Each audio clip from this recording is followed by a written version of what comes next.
그동안 한치 앞을 몰랐던 일이 이제 정리가 되는 일도 있습니다. 남북 군사 합의. 우리가 상당히 불리하게 했었죠. 그래서 사실상 이거 다시 되돌려야 한다는 의견은 있었습니다. 그런데 북한이 먼저 즉각적으로 느닷없이 남북 군사 합의를 파기한다고 선언했습니다. 물론 명분은 어제 우리가 위성 발사 때문에 당분간 요거 한시적으로 중단하겠다. 효력 정지 얘기하니까 거기서 그래 잘 됐네. 전격 파기. 자, 북한의 발표 내용부터 정리해보죠. 뭐라고 한 겁니까? 네, 북한이 오늘 9.19 남북 군사합의에 구속되지 않겠다면서 이 합의에 따라 중지했던 모든 군사적 조치들을 즉각 회복한다는 입장을 밝혔습니다. 즉각 회복. 네, 북한의 정찰위성 3차 발사에 대응한 남측의 9.19 군사합의 일부 조항 효력 정지에 반발하면서 사실상 합의 파기를 선언한 건데요. 예. 북한 국방성은 이날 성명을 내고 현 정세를 통제불능의 국면으로 몰아간 저들의 무책임하고 엄중한 정치 군사적 도발 행위에 대한 대가를 반드시 치러야 한다면서 이같이 밝혔다고 조선중앙통신이 보도했습니다. 대가를 치르게 하겠다. 네, 우리 군은 전날 오후 3시를 기해서 9.19 남북 군사합의 1조 3항의 비행 금지 구역 설정에 대한 효력 정지를 의결했고요. 그렇죠. 즉각 최전방에 감시 정찰 자산을 투입해서 대북 정찰을 재개한 바 있습니다. 뿐만 아니라 어젯밤에도 북한이 미사일 도발이 이어졌는데 미사일 또 쐈어요, 참. 네, 합동참모본부는 어젯밤 11시 5분쯤 북한이 평안남도 순안 일대에서 동해상으로 미상 탄도미사일을 발사했다면서 발사는 실패한 것으로 추정되고 한미 정보당국이 추가 분석 중에 있다고 밝혔습니다. 자, 북한이 9.19 남북 군사합의 아예 파기를 선언을 했던 겁니다. 이제 재래식 무기 휴전선 부근에 쭉 깔아놓는다는 거예요. 어떤 계산이 있는 걸까요? 전문가들에게 질문을 해봤습니다. 사실상 9.19 군사 합의와 관련돼서는 효력이 거의 없었던 거죠. 우리가 거기에 기반해서 1조 2항이랑 3항을 계속해서 준수해 왔었던 것이고, 그러니까 9.19 군사 합의 이전 이후 상황과 관련돼서 북한의 그동안 해왔던 군사적인 조치 사항이나 이런 거가 별로 크게 영향을 받지 않기 때문에 사실상 합의 파기를 선언했던 북한 입장에서는 이전 상황과 비교해 봤을 때 더 나빠질 게 없다라는 계산이 깔려 있다라고 봐야겠죠. 자, 그리고 한 가지만 더 덧붙이면 이 발표 시기도 상당히 전략적이라는 거예요.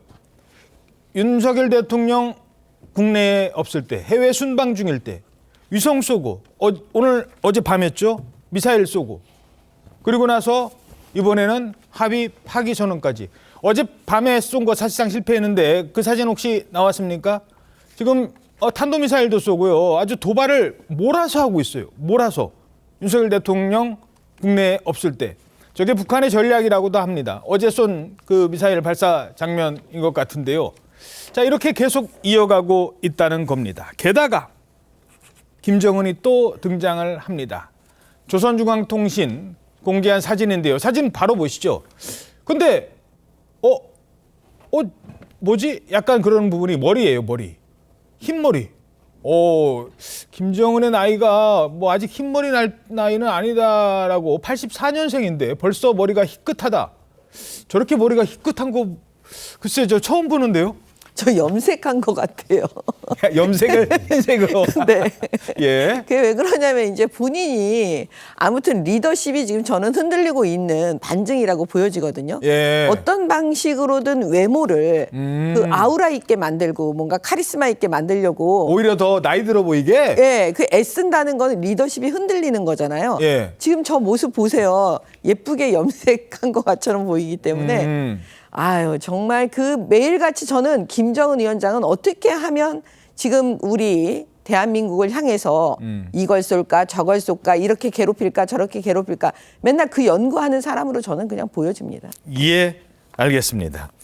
자, 하나만 더 살펴보도록 하죠. 북한의 그 정찰 위성 이게 성공했다고 본인들은 주장을 하고 있습니다만 그 성패를 두고는 아직 이견이 분분한 것 같습니다. 한국일보 기사입니다. 오늘자 한국일보 이면인데요. 북한 정찰 위성 성공이냐 실패냐. 위성이라는 거는요. 위성이라는 거는 발사체 자체가 중요한 게 아니에요. 발사체 자체가 중요한 거는 미사일입니다. ICBM. 뭐 북한은 그 기술을 이미 갖고 있다면서요. 뭐 미국 본토까지 날아가는 ICBM. 날려보내는 게 중요한 게 아니라 그 날려보내는 그 알맹이, 저기거든요. 저게 페어링이라고. 저 안에 이제 들어가 있는 위성이 제대로 기능을 해야 되는 겁니다. 그래서 뭐 이 궤도에 정확하게 진입을 해서 거기서 가장 많이 보내는 목적 중에 하나는 촬영이에요. 촬영. 근데 이 촬영이 상당히 화질이 떨어지고 쉽지 않을 거다. 아직까지 북한의 기술로는 일단 갖다 놓은 거에 대해서만 의미를 둬야 한다라는 주장도 나오고 있습니다. 우리는 인공위성 기술은 북한보다 훨씬 더 많이 있고요. 우리도 러시아 기술 빌려다가 이 발사체 로켓 부분은 나중에 도움을 받았습니다만 북한은 아직 그 위성 장치 자체에도 그걸 뭐 날씨에 쓰인다든가 아니면은 뭐 뉴스에 쓰인다든가 이런 화질, 정찰용 화질을 높은 사진으로 쓰기에는 조금 이른 것 같다라는 분석까지 나오고 있습니다.